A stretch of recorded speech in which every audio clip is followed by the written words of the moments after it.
Ramai wanita ada masalah tak boleh kawal kencing bila batuk atau bersin, stress incontinence.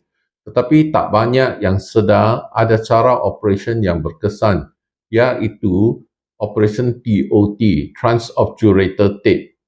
Operasi TOT mengguna satu tape special berbentuk jaring untuk gantung naikkan saluran kencing. Operasi ini ambil masa lebih kurang setengah jam dan hanya memerlukan bius separuh badan sahaja. Luka operasi kecil setengah cm cepat sembuh dan kurang sakit. Kesan operasi cepat dirasai dan berpanjangan. Saya ada pesakit yang masih boleh kawal kencing dengan baik 20 tahun lepas operasi TOT. Jadi tak perlu menderita kerana tak boleh kawal kencing.